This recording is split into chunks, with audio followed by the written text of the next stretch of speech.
हाय भाई साहब, डॉक्टर नितिन। और अभी हमने कुछ ही समय पहले एफडीए कंप्लीट किया, जिसका मतलब था फ्रीक्वेंसी डिवीजन मल्टीप्लेक्सिंग।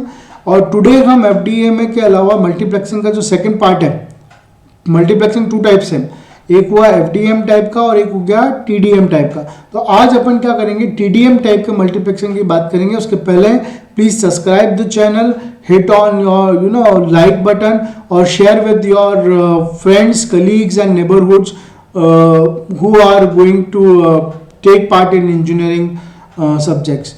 सो टीडीएम का मतलब होता है अपने पास में टाइम डिवीजन मल्टीप्लेक्सिंग। देखो, आपको जब भी एफडीएम में टीडीएम में पेपर में पूछे तब आपको क्या करना है, दोनों के डिफरेंसेस को पता होना बहुत जरूरी है। उन डिफरेंसेस के लिए अपन क्या करते हैं, इसके बारे में बात करते हैं अपने पास। सो टाइम डिवीजन मल्टीप्लेक्सिंग की बात करते हैं, जो कि क्या होगा कि एफडीएम के बिल्कुल उल्टा होगा।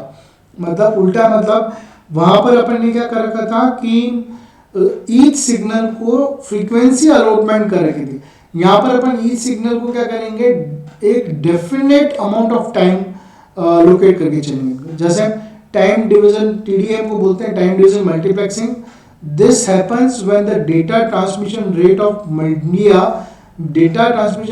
Media is greater than that of the source and each signal is allotted a definite amount of time।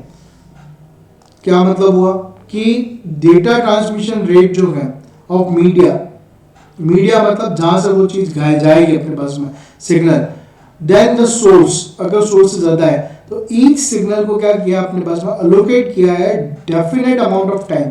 So this slots are so small that the transmission appear to be parallel.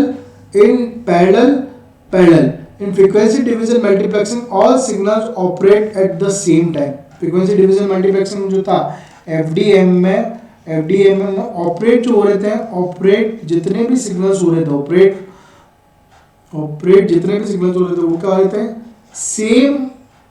Same time के अंदर operate हो रहे थे, operate time with different frequencies। but in time division multiplexing में क्या होगा, all signal operate with the same frequency at different time। मतलब same frequency रहेगी और डिफरेंट टाइम स्लॉट में। यहाँ देखो आप, ये जो S1, S2 और Sn है, ये क्या है, डिफरेंट टाइम स्लॉट्स हैं।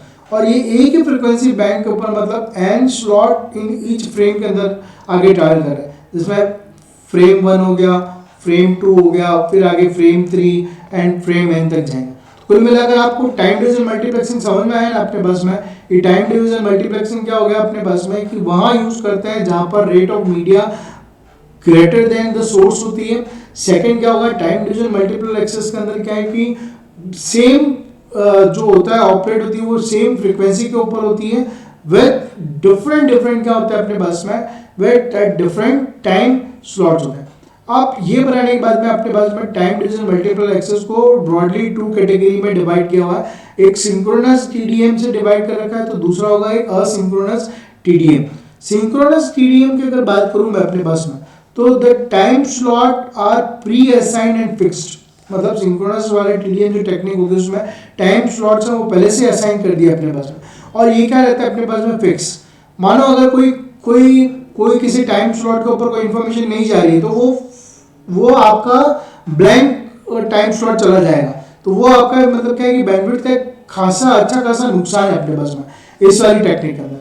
मतलब जैसे अगर मैं नीचे अगर डायग्राम की बात करता हूँ, डायग्राम की जब मैं बात करता हूँ तो क्या हो रहा है, ये मेरे पास में यूजर ए है जो कि ए सिग्नल को भेजेगा, ये बी सिग्नल भेज रहा है, ये सी और ये डी भेज रहा है अपने पास में। ठीक है, इसको मल्टीप्लेक्स किया अपने पास में, तो मल्टीप्लेक्स करने के बाद में मेरे पास में फ्रेम बनी मतलब फ्रेम ए, यहाँ पर ए फिक्स हो गया, बी फिक्स हो गया, सी फिक्स हो गया और डी फिक्स हो गया, कोई चेंज नहीं। अब देखो यहाँ पर इंफॉर्मेशन सब थी, ए की थी, बी की थी, सी की थी और डी की इंफॉर्मेशन थी, इस फ्रेम में चली। लेकिन यहाँ पर इंफॉर्मेशन देखो, यहाँ पर भी सी की इंफॉर्मेशन जो नहीं है अपने पास, ब्लैंक है, तो ब्लैंक जाएगा अपने पास। क्यों ब्लैंक जाएगा, क्योंकि प्री असाइन कर दिया और फिक्स टाइम स्लॉट असाइन कर दिया। जैसे इन दोनों के केस में आप देखो तो बी और सी नहीं है अपने पास में, इसमें आप देखो तो इसके अंदर सिर्फ ए ही है अपने पास में, बी सी और डी है ही नहीं अपने पास में। तो ये जो क्या है ये अपने पास में क्या है, थोड़ा सा इस टेक्निक का नुकसान है अपने पास में, क्लियर है। So this slot is given if the source is not ready with the data at this time. In this case the slot is transmitted empty. अगर नहीं रेडी रहता है तो उस केस में क्या होगा, स्लॉट जो है वो empty ट्रांसमिटेड हो जाता है। So it is used for multiplexing digitized voice stream. तो जहाँ digitized voice stream है वहाँ पर अपन सिंक्रोनाइजेशन का यूज कर सकते हैं।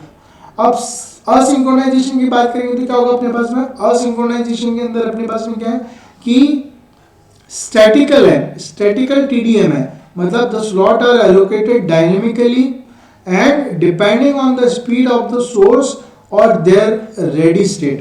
पहले तो क्या हुआ था कि भाई स्लॉट एम्प्टी चला गया था, स्लॉट जो था पहले क्या होता, स्लॉट एम्प्टी हो गया था, एम्प्टी हो गया था किसके केस में सिंक्रोनस टीडीएम के केस में। इसमें स्लॉट एम्प्टी नहीं है, इसमें क्या हो रहा है आगे पीछे अपने पास में चीजें चली जाएंगे। It is dynamically allocated the time slot according to a different input channel needed, thus saving the channel capacity.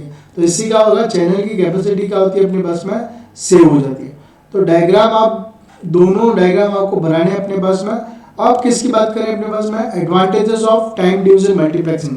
So time division multiplexing क्या है, हाई कैपेसिटी है, हाई कैपेसिटी है।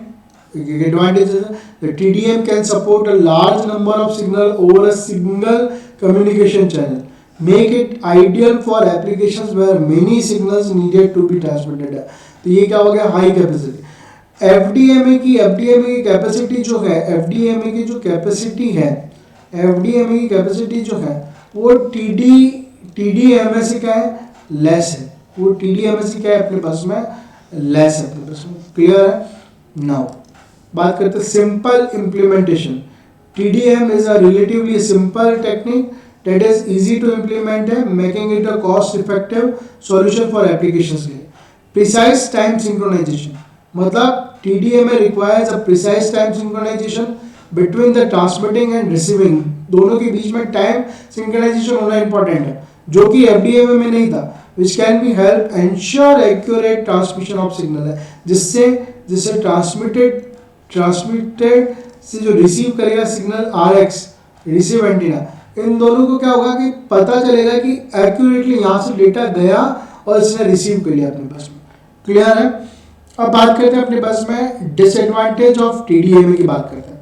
डिसएडवांटेज मतलब inefficient use of bandwidth. Inefficient use of bandwidth क्योंकि क्या हो रहा था कि जब TDMA ने पहले से ही कोई टाइम एलोकेट कर दिया, स्लॉट एलोकेट कर दिया, तो उस केस के अंदर अपने पास में क्या है कि अगर सिग्नल नहीं है तब भी वो क्या करता है, पर्टिकुलरली कोई ना कोई स्लॉट लेके चलता है, उसकी वजह से बैंडविड्थ जो होती है वो क्या इफेक्टेड होती है अपने पास में, क्लियर है। तो इनसफिशिएंट यूज ऑफ बैंडविड्थ, आप इसका स्क्रीनशॉट ले लें अपने पास में ताकि आपको एग्जाम के अंदर लिखने के लिए हेल्पफुल रहेगा। High implementation cost, TDMA requires sophisticated hardware and software to ensure precise time synchronization between the transmitting and receiving devices, making it more expensive as compared to FDMA। तो मतलब क्या है कि सिंक्रोनाइजेशन दोनों के बीच में होना जरूरी है, किसके बीच में, ट्रांसमिटिंग और रिसीविंग के बीच में होना सिंक्रोनाइजेशन बहुत जरूरी है, और इसी वजह से क्या है हार्डवेयर और सॉफ्टवेयर की कॉस्ट जो है वो क्या इंक्रीज हो गई है। Vulnerable to a timing jitter, TDMA can be time jitter, which can be occur when timing of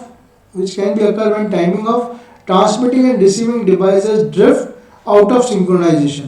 अगर drift out of synchronize हो जाता है तो leading the error in a transmission of signal है, तो वो क्या करता है, error introduce करता है, transmission of signal के अंदर error introduce करता है। So 10 हमने एक ट्रांसमिशन मीडियम के अंदर दो टेक्निक को पूरा कंप्लीट कर लिया है।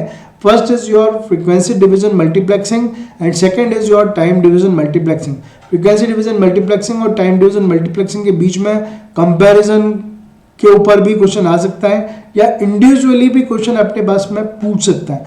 ये थोड़ा सा अपने पास में इंपॉर्टेंट बैठता है in case of electronic measurement and instrument. आमतौर पर इलेक्ट्रॉनिक्स मेजरमेंट एंड इंस्ट्रूमेंट्स में इस टाइप का क्वेश्चन नहीं आता है, क्योंकि ये क्वेश्चन जो है वो वायरलेस कम्युनिकेशन से बेस्ड है अपने पास में, क्लियर है।